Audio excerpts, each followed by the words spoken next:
गोटे लंबा दिन ऑफिस रे बीते सारी घर को आसबार जो शांति आपण मानू केमिति कहबी।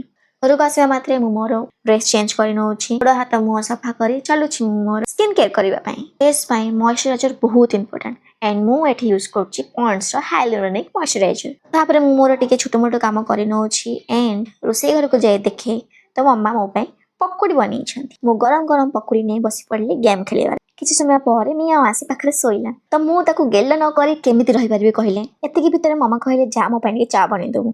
आज मोर चा पीबार मूड नथला सो मु मो पई कॉफी बनैली। आज होछि बुधवार आउ आमर एठी बुधवार दिन हाट पड़े तो मम्मा और मु चलिलो बैग धरी हाट को। मोर एबे भी मने अछि छुआ बेले हाट को गले 50 टंका रे बैग भर्ती हो जाउथिला बट एबे 500 टंका सारी के आसिलु स्टिल बैग भर्ती हैला नाही। आज रो डिनर पई मम्मा बरा और नडिया चटनी बनी थिले। तापर मिया जिद्दी कला तळको बुली जिबा पई सो मु ताकू नै पळे आसले तळको बुलेबा पई। So that's it for today blog. Comment करे जणेबे केमिति लागला। बाय।